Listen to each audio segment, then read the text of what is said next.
Tionghoa merupakan kelompok manusia atau suku yang disamakan dengan Tiongkok. Etnis Tionghoa di Indonesia kebanyakan berasal dari berbagai daerah di Cina, seperti Hainan, Hokkien, Kanton, dan Teochew. Akan tetapi, etnis-etnis Tionghoa tersebut kebanyakan memiliki tradisi dagang yang kuat. Menurut mantan Wakil Presiden Yusuf Kala, menyebutkan bahwasanya lebih dari 50% perekonomian dikuasai oleh etnis Tionghoa. Lantas, kenapa hal tersebut bisa terjadi? Simak sampai tuntas. Keberadaan etnis Tionghoa di Indonesia pada saat ini sulit untuk dipastikan. Ada sebuah sumber menyebutkan bahwasanya etnis Tionghoa sudah berada di Indonesia sejak berabad-abad yang lalu. Melansir dari buku Tionghoa dalam pusaran politik menyebutkan bahwasanya benda kuno merupakan awal masuknya etnis Tionghoa di wilayah Nusantara. Benda kuno tersebut ialah tembikar di Jawa Barat, Lampung, dan Kalimantan Barat, dan juga kapak baru sejak zaman Neolitikum. Penemuan selanjutnya ialah cenderang perunggu yang berukuran sangat besar ditemukan di wilayah Sumatera Selatan yang merupakan budaya Dongson atau Heger tipe 1 pada periode 600 hingga abad ke-3 Masehi. Nama Dongson diambil dari desa kecil di Tan Hoa, Teluk Tongkin, di sebelah utara Vietnam. Penemuan-penemuan tersebut menunjukkan bahwasanya ada bukti ialah lalu lintas pelayaran yang dilakukan oleh etnis Tionghoa dengan masyarakat Nusantara. Bukti tersebut didukung oleh cerita dari dinasti Han pada masa pemerintahan Kaisar Wang Ming. Pada saat itu Nusantara disebut dengan sebutan Huangze. Perkembangan lebih lanjut ialah ditemukannya koloni masyarakat Tionghoa di daerah Pantura seperti Gresik, Jepara, Tuban, dan Lasem. Pada masa pemerintahan Raja Erlangga, masyarakat Tionghoa tersebut bermukim dan menjadi koloni setelah mereka mampu beradaptasi dan berbaur dengan masyarakat lokal. Koloni tersebut terus berkembang ke daerah-daerah Nusantara. Ada sumber yang lain menyebutkan bahwa pada abad ke-5 Masehi, para pedagang Tionghoa tersebut melakukan perjalanan ke India yang terdampar di Jawa. Mereka terdampar seiring dengan hubungan perdagangan Nusantara. Selanjutnya, pada tahun 1415, sudah mulai banyak orang Tionghoa menuju ke Jawa dengan melakukan hubungan dagang. Selepas itu, mereka memilih untuk tidak kembali ke tempat asalnya dan menetap di wilayah Nusantara. Pada saat itu juga, orang-orang Tionghoa tidak membawa istri-istri mereka dikarenakan peraturan bahwasanya seorang perempuan dilarang keluar wilayah Tiongkok. Akhirnya, mereka pun menikahi perempuan-perempuan lokal yang menghasilkan peranakan Tionghoa Indonesia. Selanjutnya, mereka pun berbaur dengan bahasa, makanan, dan lain-lain. Selanjutnya, pada tahun 1683, jumlah orang Tionghoa di Nusantara berkembang pesat. Jumlah orang Tionghoa tersebut melebihi 100.000 orang yang tersebar di wilayah Nusantara. Selama tinggal di Nusantara, mereka dikenal rajin dan pintar mencari uang. Mereka juga sangat dekat dengan pimpinan-pimpinan keraton pada saat itu. Dan banyak juga mereka diberi gelar bangsawan oleh Raja Jawa dan dinikahkan dengan putri keraton. Karena ketekunannya dan keuletan mereka sejak zaman kerajaan, penjajahan, hingga saat ini mereka mendominasi perekonomian di Indonesia. Pada mulanya, mereka mendirikan himpunan-himpunan untuk mengelompokkan etnis-etnis Tionghoa tersebut. Maka dari situlah, masuklah nilai-nilai Konfusianisme yang semula dari elit keagamaan menjadi perhimpunan dagang semata-mata. Konfusianisme merupakan ajaran-ajaran etika, cinta yang penuh kebajikan, cinta akan kebenaran, tata krama dan kepemimpinan yang bijak untuk memberikan inspirasi, dan melestarikan pengelolaan keluarga dan masyarakat secara tepat. Dan nilai-nilai dasar Confucian yang pertama tersebut ialah penekanan pada kewajiban daripada hak dalam masyarakat.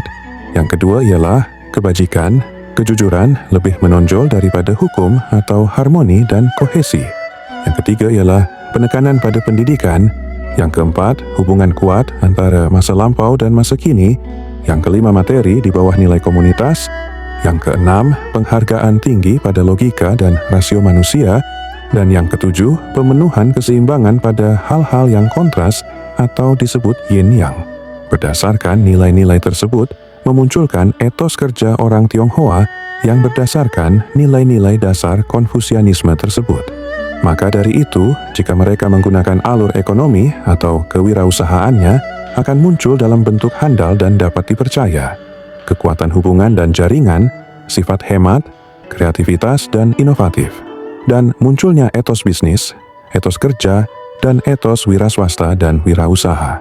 Seiring berkembangnya zaman, hal tersebut berkembang ketika arus wirausaha ini bertemu dengan arus wirausaha barat, dengan kolonialisme dan imperialisme. Ternyata, etika-etika Konfusianisme tersebut dapat meresap dengan ajaran-ajaran barat, yaitu muncul dari kombinasi ini, yaitu bekerja keras, harmonisasi, hormat pada orang tua, koordinasi kerjasama, dan tidak menonjolkan pribadi dan tidak egois. Selanjutnya, pada masa penjajahan Belanda, etnis Tionghoa didesain untuk menjadi perantara perdagangan antara kaum pribumi dengan kaum Eropa. Pada saat kebijakan tanam paksa pada abad ke-19, sistem ini menuntut agar petani pribumi untuk menanam komoditas tertentu seperti tebu, kopi, dan lain-lain. Selanjutnya, etnis Tionghoa terlibat dalam kegiatan perekonomian tersebut. Mereka membeli hasil panen dari petani tersebut, lalu mereka menjualnya ke Belanda, dan juga sambil berperan sebagai pemungut pajak natura bagi Belanda. Tidak hanya itu, ada juga sebuah sumber mengatakan orang-orang Tionghoa tersebut didatangkan ke Indonesia oleh Belanda dengan sistem kontrak. Pemerintah kolonial tersebut mendatangkan etnis Tionghoa untuk menjadikan kaum buruh perkebunan dan pertambangan. Tetapi ketika masa kontraknya sudah habis, mereka mulai hidup sendiri-sendiri. Mereka membuka usaha seperti pertambangan, perdagangan, dan usaha sebagai penyalur atau distributor. Melihat majunya perkembangan usaha kaum Tionghoa tersebut, makin menyedot masuknya orang Tionghoa ke Indonesia. Mereka menetap di kota yang dekat dengan pantai-pantai. Dan semenjak itulah, timbullah kota-kota industri di seluruh Indonesia. Setelah Indonesia merdeka dari belenggu penjajahan, bisnis-bisnis orang Tionghoa semakin lancar dan aman. Sedangkan masyarakat pribumi baru akan membangun usahanya, ekonominya, dan menyadari bahwa ketertinggalannya dengan etnis Tionghoa tersebut. Sebelumnya, perusahaan-perusahaan milik Belanda dan pihak swasta asing dominan pada sektor ekonomi seperti perkebunan, manufaktur, tekstil, dan lain-lain. Setelah hengkangnya orang-orang Belanda tersebut, etnis Tionghoa mengambil peran tersebut. Mereka sedikit demi sedikit memasuki usaha-usaha seperti grosir dan ekspor-impor yang sebelumnya dikuasai oleh Belanda. Kemudian, hal ini diikuti dengan berdirinya bank-bank swasta dan industri pertekstilan. Kegiatan perekonomian etnis Tionghoa semakin berkembang pada periode tahun 50-an. Karena keberhasilan usaha mereka, mereka juga mengambil alih perusahaan-perusahaan besar Belanda yang dinasionalisasi. Selanjutnya, pada era Orde Baru, pebisnis-pebisnis Tionghoa mendekati pejabat dan penguasa sebagai pembinaan hubungan secara ekonomi dan politis. Walaupun demikian, banyak juga orang Tionghoa yang terjun secara terbuka dalam politik praktis saat itu. Mereka melakukannya melalui dukungan material dan non-material. Akibat keterlibatan dalam politik praktis tersebut, maka muncullah istilah yaitu cukong. Kata cukong tersebut dalam artian bahasa Hokkien ialah bos atau majikan. Tetapi, dalam konteks di Indonesia, kata cukong lebih mengarah ke pebisnis Tionghoa yang bekerja sama dengan elit yang berkuasa, termasuk presiden dalam perusahaan patungan. Umumnya, mitra pribumi memberikan fasilitas dan perlindungan, sedangkan Tionghoa memberikan modal dan menjalankan bisnis tersebut.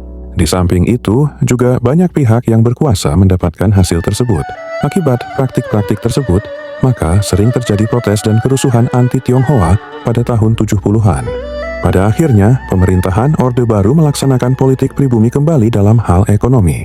Untuk memperoleh bagian besar bagi pribumi, maka pemerintahan Orde Baru mengeluarkan peraturan pada tahun 1974 bahwasanya penanaman modal asing harus berupa perusahaan patungan. Selanjutnya, peraturan yang mencerminkan kebijakan ini adalah Kepres nomor 14 yang dikeluarkan pada tahun 1979. Kepres ini lalu disempurnakan dan menjadi Kepres nomor 14A tahun 1980 yang mewajibkan semua lembaga pemerintah dan kementerian memberikan keistimewaan kepada pedagang dan kontraktor pribumi. Untuk proyek besar, usaha patungan antara pribumi dan non-pribumi digalakkan, akan tetapi pribumi harus memiliki andil 50% dan harus aktif dalam perusahaan tersebut. Dalam dekade terakhir, pemerintahan Orde Baru dan konglomerat yang bersangkutan dengan cendana makin tumbuh subur, sehingga hal tersebut menjadi sorotan internasional. Bahkan, ada yang mengatakan bahwasanya kelompok korupsi kolusi nepotisme inilah yang sebenarnya menguasai ekonomi Indonesia. Meskipun kedudukan ekonomi non-pribumi menguat pada zaman Orde Baru, terutama dalam bidang perdagangan yang konon 70% dikuasai oleh pedagang Tionghoa. Ini merupakan akibat dari kebijakan pemerintah Orde Baru yang menjuruskan orang Tionghoa ke bidang ekonomi. Kebijakan ini merupakan keputusan yang dibuat pada Seminar Angkatan Darat yang diselenggarakan di Bandung pada tahun 1966, di mana ditetapkan bahwa orang Tionghoa harus dicegah masuk bidang lain, terutama ke bidang politik, karena pemimpin militer tidak percaya kepada orang Tionghoa sebagai sebuah kelompok. Dengan membatasi etnis Tionghoa, pemerintah bisa lebih menguasai etnis minoritas Tionghoa. Mungkin kebijakan tersebut bertujuan untuk mengelompokkan etnis yang ada di Indonesia, bahwasanya etnis Tionghoa ditujukan untuk mengembangkan perekonomian di Indonesia. Ada yang berpendapat bahwasanya pemerintah sengaja memupuk orang Tionghoa dalam bidang ekonomi dikarenakan mereka mudah diajak kerjasama dan diperas. Sedangkan kaum pribumi sukar untuk diperlakukan sedemikian karena mereka mempunyai kedudukan politik yang kuat. Kekuatan ekonomi Tionghoa pada zaman Orde Baru terus bertambah. Hal ini diakibatkan oleh kebijakan Soeharto yang ingin menumbuhkan ekonomi dan mengarahkan etnis Tionghoa ke bidang ekonomi dan wirausaha. Selama 32 tahun dia berkuasa, muncul beberapa ratus konglomerat yang kebanyakan dari etnis Tionghoa.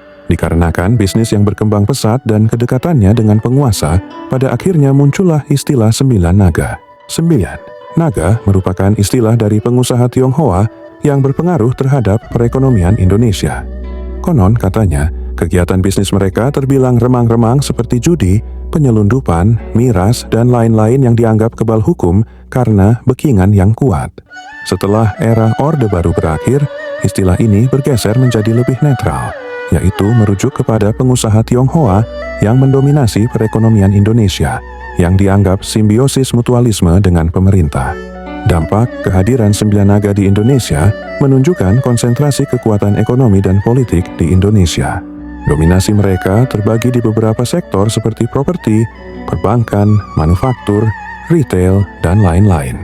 Di dalam segi ekonomi, kehadiran 9 naga juga memberikan kontribusi terhadap perekonomian Indonesia, terutama pada era Orde Baru. Tetapi, dominasi mereka memunculkan kekhawatiran tentang praktik monopoli, kesenjangan ekonomi, dan persaingan yang kurang sehat. Dan itulah informasi yang bisa kami rangkum. Dominasi etnis Tionghoa dalam perekonomian Indonesia tidak dapat dilepaskan dari berbagai faktor historis, budaya, dan sosial yang membentuk pola hidup mereka. Tradisi dagang yang kuat, kerja keras, etos hemat, serta kemampuan adaptasi terhadap perubahan ekonomi global menjadi keunggulan yang mendukung keberhasilan mereka. Selain itu, jaringan komunitas yang solid dan penerapan strategi bisnis yang cermat juga memberikan kontribusi besar.